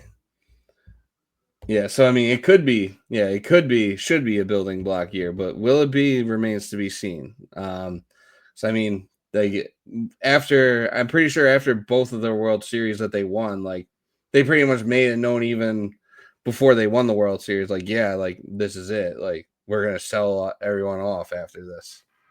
Well, now I will say, this is me being pedantic, I guess. The 97 team, yes, they absolutely did tear that thing down to the studs. They kept some of those guys around after 03 for like a year or two. Now, that's true. Some did leave right away. Derek Lee left right away. Pudge left right away. I think. Yeah, no, that's true. Like, Dontrelle Willis was still there a couple of years. Miggy was still there a few more years. I think Beckett. Yeah, Beckett was still on the team a few years before he went to Boston. So yeah, not entirely true, but yeah, they did. Yeah, like they ripped the 97 team down to the studs, but the '03 team, They were they trying they to remodel. they were remodeling that team for sure. Yeah, like Um, they were like they didn't make the playoffs like directly after that, but they weren't a joke. They were still pretty good. right. And I know that sounds silly, but it's like there's a big difference between you missed the playoffs by 4 games and losing 108. Yeah, no, huge difference. You know, you're fielding a competitive team for, the entirety of the season in one, and the other your season was over in April basically. But yeah, so yeah, we both agree Dodgers are winning the World Series. I'm going to say Dodgers in 6. Do you think the Blue Jays get it to 6, or do you think it's like a 4 or 5? I'm gonna be hopeful and say that we get 6. Okay, so Dodgers in 6, we are in agreement. This will be really funny when we're talking about the World Series champion Toronto Blue Jays in a couple of weeks. That would be funny. And Yeah, but yet I am also reminded the battle of 2024 is being revisited, and oh god, it, someone who never shows up at Blue Jay games is now going to pretend to be the biggest Blue Jay fan in the world, and I can't co-sign that either. Like, oh yeah, and it does the bring up a good opportunity to remind people that, in case you forgot, last summer or this past summer, I should say, Kendrick played the Rogers Center twice, yep. and people were like, "Man, Toronto let that happen? How is that possible?" And you may not know. Basically, everybody at OVO called up the Blue Jays, was like, "You understand? He's the most famous person from Toronto. He puts us on the. He's made a mock. That man has made a mockery of our hero the world over. You're going to let him come here and do this?" And the Blue Jays were like, "We never see you. You never come to Blue Jay games. We only see you at Raptors games. Now you want our help? Yeah, take Yeah, it somewhere else." yeah. So No, good for them. Good for them for telling them to take a walk. yeah, And plus, like, yeah, we've seen Drake wear the Otani jersey too. yeah, So yeah. This is the Cat Williams. You know that we can see you. yeah, like we don't see you, but we can still see you. So yeah, no, good on them for that. So yeah, that'll be annoying for him to be around and the camera panning to him and all that. Gonna need Kendrick to. Too bad the World Series doesn't have like. Well, the World Series they do have like they do have like opening acts or whatever like before the game. Like Oh Ice yeah, Cube did a song in Game 1, and then we had like I think it was like Nas or like Fat Joe. Fat Joe was definitely there. I remember that. Yeah, it was Fat Joe. Yeah, I was there for it. But yeah, it was Fat Joe before Game 1. So I mean, I I know we've had national anthem discourse on here, but shout outs to the Yankees for having Ashanti sing the anthem for one of the games last year. I appreciated that. yeah, no, that's pretty cool. I Speaking was of I the was Yankees, noticing. yeah, noticing the noticer. That's right. But that'll close out the World Series preview. I think. Hopefully it's fun. Hopefully it's fun to watch. But speaking of the Yankees, some rumors have been kind of heating up the past couple of days about Bryce Harper possibly getting traded. I think one of the insiders or one of the reporters said that although I guess the GM did dismiss it today, but or said that they're not going to trade him, which I was never really expecting to happen, but I would still say maybe it's like a 5 to 10% chance. You never know with these things, but for a little while, for a good 24 to 48 hours, there was a lot of Bryce Harper to the Yankees chatter, um, and I'd say yeah, it's like less than a 5% chance he gets moved, but I mean, I think the Yankees absolutely should have signed him in the 2019 offseason. Still don't know why we didn't do that, but but whatever. Or well, I know why we didn't do that, I but I don't understand it. But yeah, because basically Hal said Cashman wanted to get him, and Hal said, "Cool, with what money? You're not doing with mine." And that deal would look like a bargain when you see like what players are getting paid now. But And, and especially because I believe his AAV is the same the whole time. yeah, I don't think it really fluctuates. I mean, it's an interesting discussion. Like, he is 33 now, and he really only plays. He's really kind of exclusively playing first base at this point in his career. Like, I'm sure he could play a game in the outfield here and there, but he's pretty much exclusively a first baseman. Depending what we do in the offseason, I don't know if we'd really he's mainly a right fielder, so I don't think we really have a spot for him in right field.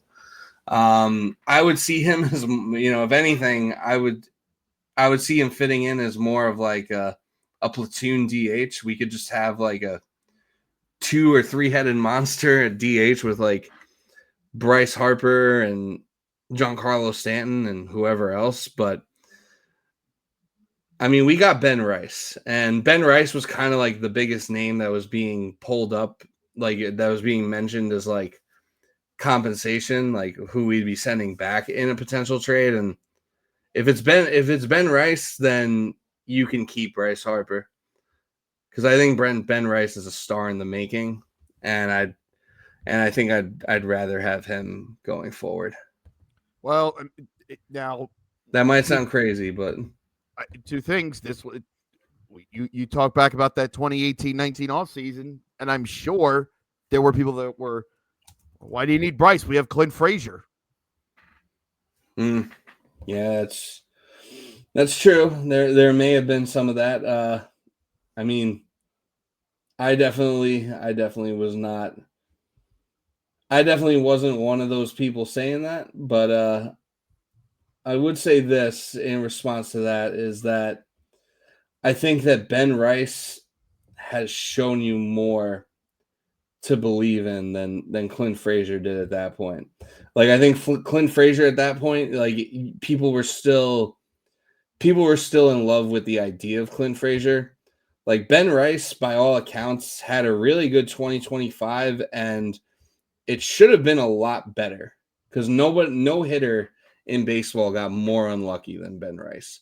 The amount of hard hit balls he had, that were just lined straight to someone, or someone made like an amazing play on one of his hits. Like, I'm not sure what the exact metrics are, but there's basically a metric that proves that Ben Rice is like by far the unluckiest hitter in baseball. Like, I'll hear you out, because that would, I felt like I was saying that for the first 2 months with Soto. So I hear you. yeah, like, so like that luck I feel like is bound to change. So I feel like he's kind of shown us more at this point than Clint. So like, I'm not saying we don't need Bryce Harper because we have Ben Rice, but I'm saying, like, if we have to trade Ben Rice to get Bryce Harper, I can't get on board with it. And even then, like, I feel like his fit would kind of be, I mean, it sounds crazy, but I just, because I mean, it's hard to scoff at Bryce Harper, because it's like that bat in that stadium. I mean, that was what the dream was in 2018, 2019. I mean, I remember there was a game in 2018 where the Yankees were playing the Nationals, and I think Bryce Harper played center field for the Nationals in one of them, and everyone was like, "Oh, he's like auditioning for us," because like that's where we need him to play if he were to come here, because like we're set with Judge in right field. And I think at the time the idea was that we'd be set with Clint Frazier in left field, or we also had Giancarlo Stanton at that time, and he was a little bit more mobile in left field at the time. So center field was like the opening if there was one, and I don't think first base was even really an idea for Bryce at that point. God, you imagine the level of pandering that Bryce Harper would be doing with the Yankees? Ugh. I'm sure. Yeah, I Oh mean, God, it'd be sickening. he apparently grew up like a big Yankee fan and like pretty much said like before his career started like that one day he was going to play for the Yankees. And then when the chance came, the Yankees were like, "Nah, we're good." But yeah, no, I would definitely take him on the team. I just feel like he's not going to get moved, number one, and number two, I just don't know. I'm not sure if it's the best fit. I mean, Also, he said that Dombrowski shot that down today. He also had to walk back what he said earlier this week. And I quote, I guess we only find out if he becomes elite again or he continues to be good. Can he rise to the next level again? I don't really know that answer. yeah. So there is a lot of flip flopping going on. So he could be, he could be setting it up to. He could be setting it up. He could be just saying that to try and maybe he felt like he made himself vulnerable with those comments, and now he's trying to like basically say he's unavailable to like drive the proverbial price up. I don't know. He's going to be 33. His numbers are starting to dip, Yeah, he and turned 33 this week. yeah, yeah. He's 33 now. Happy birthday, Bryce Harper. So it'll be his age 33 season, and yeah, his numbers are already starting to dip a little bit. So I mean, I don't know if he necessarily fits as an everyday player with this team, but I still think that he is an everyday player in but I still think that he is an everyday player. Like he's still obviously good enough to be one. So yeah, I don't see it happening. There's also been a lot of Pete Alonso Yankees chatter as of late that apparently they quote unquote really like him, but I don't know. They didn't seem to like him that much when he was begging any team to even have a conversation with him before he eventually went back to the Mets. I just can't imagine Pete would. It just doesn't fit him, like. But then again, I don't. Did we ever think Daniel Murphy was going to be a national? No. Yeah, yeah, no, and I'm sure there's plenty of Red Sox fans that were like, "Oh, we never thought Johnny Damon or Kevin Youkilis would end up on the Yankees." Or Yeah. yeah, I can't really think of any notable. I mean, the most notable Yankee that went to the Red Sox that comes to mind is like Aroldis Chapman, but it was never like, oh, he's a Yankee. Yeah. It's not like Derek Jeter or someone And like even Bernie when Williams. Chapman went to the Red Sox, I think most Yankee fans were like, "Go ahead." Oh yeah, at that point we thought his career was cooked. So we were like, it was more of a joke than anything. It was like, oh, LOL, have fun, and they sure had fun with him. But I mean, we got the last laugh with that. It's weird. At least we had that. We left with something. So I should point out that Bryce Harper pretty consistently played close to 162 games a lot early on in his career. Yeah. So this is from his rookie year, which remember he didn't start the season with them, but he came up pretty quickly. This is his rookie season up through 2019, and obviously COVID being the cutoff. 139, 118, 100, 153, which was his first MVP. Yeah. 147, 111, 159, 157. And that last one was his first year in Philly. Yeah. The COVID season, he plays 58 of 60. Yeah. 141, which was his second MVP. 99, 126, 145, 132. Yeah. In 2014, when he played 100, didn't he injure himself like against the Mets on opening day or like very early in the season? Let me see what the game log is for that. I have a very vivid memory of him. I think he was trying to steal a base and he got like a concussion or something. You might be right on that. See, yeah, we did. Yeah, we did open against you guys. I do remember that. Or against the Nats, you mean? or yeah, against the Nats. Okay, so it says he played on April 25th that year and then didn't play again until June 30th. Now, the game he got hurt in, or the last game he played before that break, was against the Padres. I see that now. Yeah, so that was the Nationals' 24th game of the year. He didn't come back till game 82. Yeah, so I do remember him opening. Yeah, okay. Maybe my memory just blended things in because I feel like I had him on a fantasy team that year, and I remember him opening in New York against the Mets. And then I remember him being hurt for like a good chunk of the year. And I thought he got hurt getting a concussion on a stolen base, but maybe I'm remembering that part wrong. By the way, this is what is really interesting about Bryce is like his numbers are irrefutable. He's got 363 home runs. He's driven in over 1,000 runs. He's got 152 steals. All that. Listen, do I find his off the field personality like very tiring and grating? Yes. Yeah. But like now, listen, am I gonna say that he gets carried a lot? His postseason reputation gets carried a lot by 22? Hell yes.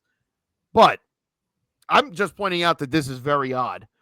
So this is his career MVP balloting. He made the very bottom of the MVP ballot. He made number 30 his rookie year. Yeah. And then didn't make the MVP ballot in 2013 or 14. Wins it in 2015. Doesn't make it in 2016. Finishes 12th in 2017. And then doesn't make the MVP ballot again until he wins it again in 21. Doesn't make the MVP ballot in 22. Finishes 12th in 2023. Last year, he was 6th. I don't know where he's going to finish this year, but like very clearly not going to win it. And he's not even going to be the highest ranking Philly either because that's going to be Schwarber. Like, he might even finish behind Trey Turner in all honesty. Like he might get a top 10 finish out of this, but outside of the two MVP wins, he has one other top 10 finish in his career, and it was last year.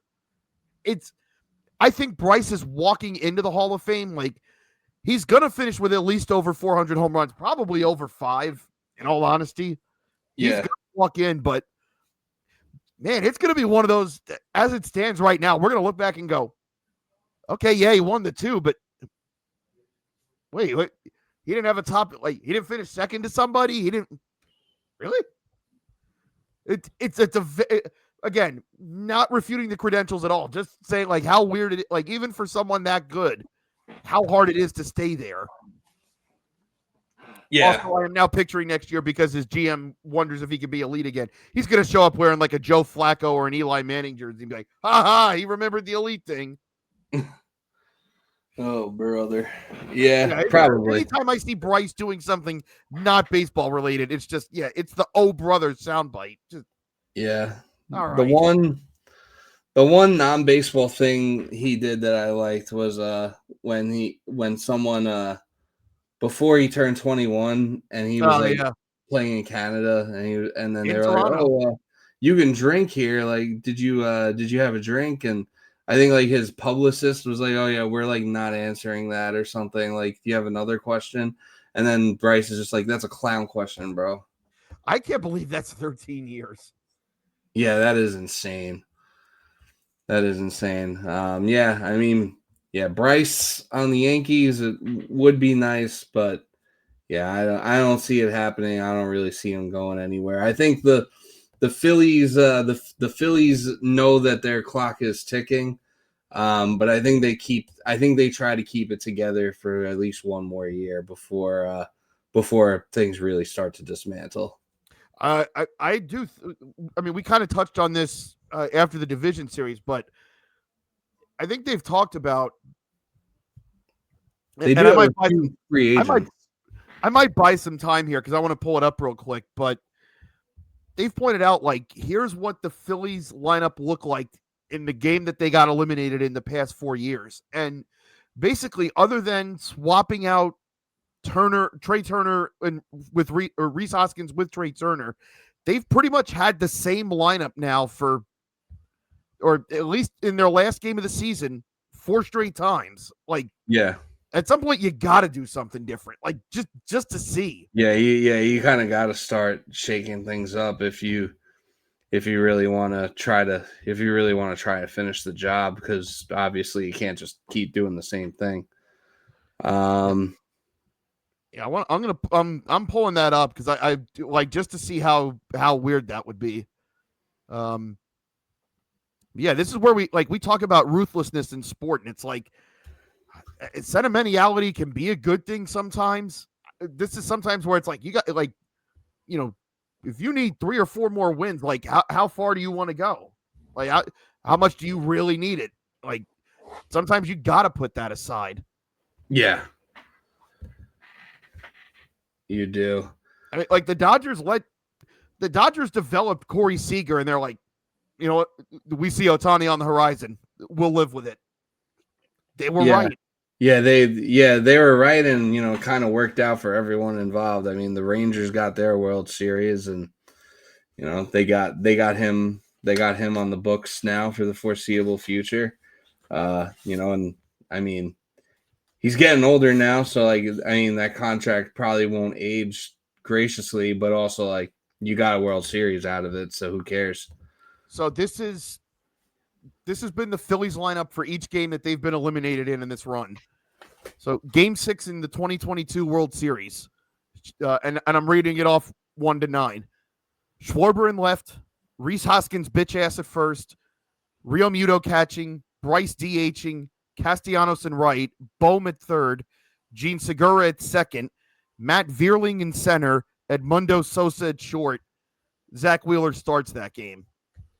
2023 NLCS Game 7. Schwarber DH, Trey Turner at short, Bryce at first, Bohm at third, Bryson Stott at second. Chris Russo was supposed to retire after the Diamondbacks won that game. And God, I wish he had. Yeah. Bryson Stott at second, Real Muto catching, Castellanos in right, Brandon Marsh in left, Johan Rojas in center. 2024 NLDS Game 4. Real meat beating hours. Y'all hear that? Derogatory. No, complimentary. Well, derogatory towards the Phillies. Oh, well, yeah. Complimentary for me. Yeah. Schwarber DHing, Turner at short, Bryce at first, Castellanos in right, Bohm at third, Real Muto catching, Stott at second, Weston Wilson in left, Brandon Marsh in center. 2025 NLDS Game 4. Turner at short, Schwarber DHing, Bryce at first, Bohm at third, Marsh in center, Real Muto catching, Max Kepler in left, Castellanos in right, Bryson Stott at second. Yeah, so pretty much the same names. A couple of switches here and there, but really this overall the same lineup. Who knows? But I don't really, if they do move some pieces, I don't think Bryce will be one of them. No, and I he also and I don't know if the Yankees will want to take on the money, to be honest. I don't know if Hal Steinbrenner would want to take on that money from Bryce. I will say this would be the one thing in his favor is I believe Bryce's AAV, we said it doesn't move. It's also under 30, I think, the whole way. I think it's just 27.5, for the rest of it. I'm trying to find the contracts because it's this is always something good to have. And I appreciate that Baseball Reference does this. So for Bryce, it's 27.54 for 2026, 27, and 28. Then it's 23.54 in 29, 30, and 31. Then he's a free agent. I should point out that Trey Turner is making $27.27 million through 2033. Oof. He is 32 years old. Yeah. Yeah, have fun with that one. It is kind of crazy that the Bryce Harper contract is almost like basically halfway done. Pretty much. Yeah, like the fact that you can look on the payroll list and you can actually see the FA portion of Bryce's contract. That's nuts. Yeah. Yeah, let's move on though from Bryce Harper. And we'll close out the show. He's got some raw milk to drink. Yeah. Let Bryce Harper drink his milk. We'll close out the show with Tony Vitello, the former head coach of the Tennessee Volunteers baseball team. Now is officially been hired as the San Francisco Giants manager. He is the first ever manager to go from college to the pros without any prior coaching experience in the pros. So he went straight from being a college baseball manager to an MLB manager. First time it's ever happened. You know, we should point out that when people have been discussing that this week, you know, people have talked about, oh, well, Pat Murphy did this, and that's somewhat true. Pat Murphy was a coach at Notre Dame. He was their head coach for 6 years. And then he was at Arizona State for 14. And then he was a bench coach for the Padres in 2015 and actually was their interim manager for a little bit. And then the Brewers, while he was the interim for the Padres, brought him on to be Craig Counsell's bench coach when Craig Counsell was the Brewers interim, as it turns out. I know I told you something different pre-show, Chris, but I'm actually looking at it now. But yeah, then he was Craig Counsell's bench guy until Craig Counsell left. But Pat Murphy did have some prior experience going from college to bench coach, then major league manager, and he's obviously had a good run here as the Brewers manager. Yeah, I feel like this can only go one of two ways. And I say this knowing Tony Vitello has had a terrific run at Tennessee. Like, that was a program that did have success in the 80s and 90s. Todd Helton went there. Like, R.A. Dickey went there. Like, Tennessee does have a history, but they'd been dormant for quite a bit. And then when he got there, they go 29-27 his first year. They win 40 games in year two. They make the tournament. They were 15-2 when COVID hit. They come back in 2021. They win 50 games and go to the College World Series. They go 57-9 the next year and shockingly lose in the Super Regional. Like, that was a big upset. Yeah. They go back to the College World Series in 23. In 2024, they go 60-13 and win their first national title. And then this year, they got back to the Super Regional with a lot of those guys from 2024 having either been drafted or graduating or somewhere else. Yeah, there was a lot of turnover. Yeah, quite the run that Tennessee baseball had. Yeah, here it is in 2024. In the 2024 draft, they had Christian Moore and Blake Burke both go in the first round of the draft. They had, let's see, 3, 4, 5 guys go in the top 80. So he can recruit, and that's so much of the college game is how much talent can you get in the door. And obviously, you still got to get your in-game moves right and whatnot. There's still the tactical part of the game as a head coach. But right. It's so insanely different from what you need to be as a major league manager. And I feel like either the Giants are going to become the Dodgers' neighbor at the top of the standings, or they're going to be going band for band with the Rockies. So I feel like it seems like the type of thing that will either go extremely well or extremely poorly. But I'm not sure what other candidates they interviewed for their manager spot, or like who was like really on the radar to get that job. But I guess a whole lot. I guess he showed them something that, made them believe. And I don't know, to me, I think it might just be crazy enough that it works. I have a weird feeling that this might actually go well. The Giants are one of those weird spots because you're like, well, they have Logan Webb. They have Chapman. Adames should be good. Like, we've seen it. Patrick Bailey is one of the best defensive catchers in the sport. Like Logan Webb is one of the better pitchers in the NL. Wilmer Flores can still play. Well, I think he might be leaving because there was I remember seeing it. This was another part that made the last Sunday of the season so sad.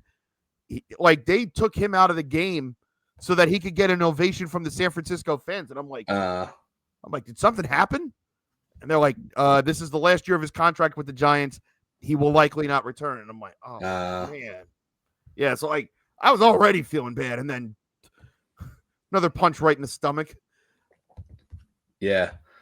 But yeah, I mean, they do have a good nucleus. And I mean, yeah, Jung Ho Lee is sick. I think he's the type of player that could take a leap. Same with Heliot Ramos. Yeah, there's another guy. And yeah, not to mention, they got Devers now for the foreseeable future. Yeah, this is a team that has just kind of hovered around 500 outside of 2021 for a minute now. And when you look at some of those names, you're like, that shouldn't happen. This should be a better team.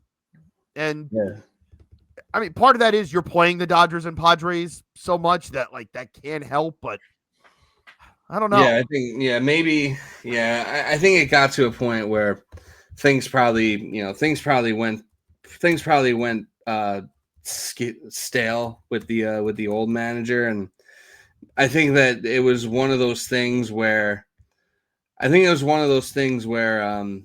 they probably felt like they had to shake things up because they know they have a talented roster, but they've been underachieving, and maybe they felt like hiring someone like this or doing something outside of the box, maybe they think that's the way that they can get the most out of their team and maybe help some of those players take that leap that they're hoping to take. Well, I'm not saying this is going to be a upper deck home run hire, but I could understand that line of thinking because basically since Bruce Bochy retired, they went to Gabe Kapler and won maybe the biggest over manager we've ever seen. Also, had some sex pest stuff in his past, just a weird dude in general. Yeah. Then they went to Bob Melvin, and that didn't really work. And I feel like they had another guy in between that. I forget. Kai Correa was the interim manager after Kapler got fired. But he only managed actually for 3 games. Yeah, he managed for the last 3 games. They went 1-2, and then they hired Bob Melvin as the actual replacement. Huh. I'm trying to think who was after Bochy because Kapler was there in wow. Okay. Wow. It's only been 2 managers, but I guess you take the retread, and it's I didn't think Gabe Kapler was all that good in Philadelphia, but I guess if you're the Giants, you think well, hey, but maybe it could work for us. Yeah. And then you went with the better retread in Bob Melvin, which again, he's generally, at least in Bob Melvin's case, he usually wins where he goes. I can't. Yeah, they were probably just done going the retread route. They were probably this just doesn't work, and they haven't. Yeah, it hasn't worked the whole retread route, and they haven't really been able to figure anything out since Bochy. So they had to do something. I guess they felt like they had to do something outside the box. Yeah, this would be one of the. It's hey, look. If we're going to run out the same record again, if we're going to be 81-81, let's do something different. I can't blame him for that. Yeah, no, I can't hold it against them. And honestly, I don't know. I feel like he's going to bring a new energy to that team that I think I'm going to say now, not that they're going to overtake the Dodgers in the NL West, but I will say watch out for the Giants next year. I mean, they're going to be interesting at least. Oh, yeah, it'll definitely be interesting. Yankees actually opened their season in San Francisco, so his first his first Ooh. game, game as MLB manager will be against the Aaron Judge, not to be confused with Arson Judge. Well, he's going to be going against Darren Boone, and if you're the Giants front office, it's like, see that guy? From a managerial standpoint, kind of a cupcake first matchup. Yeah, this would be like, man, show me you're better than that guy. All right. Yeah, yeah. I'm The not telling you to the win bar's pretty 110. low. You just have to. Yeah, the bar's pretty low. You just have to be not as stupid as that guy. And yeah, Yeah, I'm not asking you to win 110. I'm asking you to just be better than him. Yeah, and if we lose opening day or opening night, people are like, and Boone gets outmanaged by by this fucking guy from Tennessee, then the noise will get loud early once again. It is one of those things where it's like, I totally get why Tony Vitello would do this, because it's like, if you're a head baseball coach, and especially with how crazy the dynamics are in college sports right now, like you don't know what's going to be different year to year, obviously, and like that's probably more of a grind than maybe not all the time, but I think everything that goes into being a college head coach is probably more exhausting than being a major league manager. I know with the major leagues, it's a longer season, there's more travel, so I understand that. But when you're a college head coach, like, that is your program. Yeah, Like, you're you're in charge of recruiting, and how they cut the grass. I feel like there's more. I feel like managers. I could be wrong about this, but I feel like at the college level, I feel like managers probably do more teaching than managers do at the professional level.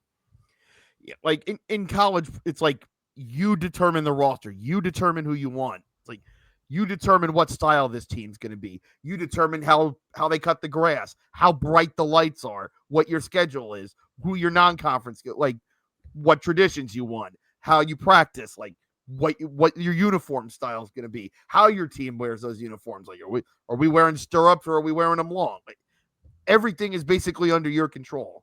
When you're the Yeah, major league manager, you're basically just like, all right, you got to make your in-game moves, of course, but yeah. You just manage the bullpen, set the lineup, make sure everyone's manage happy. people.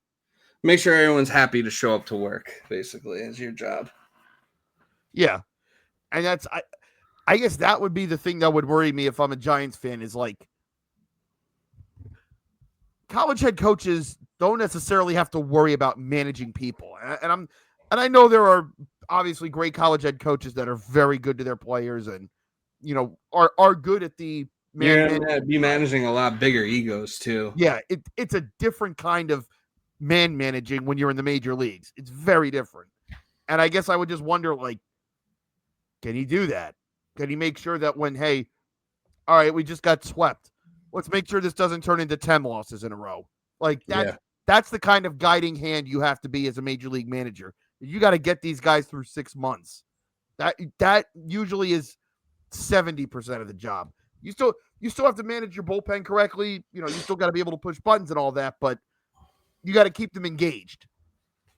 That's priority number one, is basically just making sure, like, keeping the clubhouse together and making sure it's a good environment that people are happy to show up. But I mean, I do think that a lot of that, I think that a lot of that kind of intertwines with, being the coach, being like the head of a college program, because I'm sure, granted, it's different people, it's different egos. You're dealing with kids versus dealing with millionaire adults. But I think there is definitely I think that there is definitely a degree of, like, keeping your players happy and like managing just the camaraderie of a clubhouse.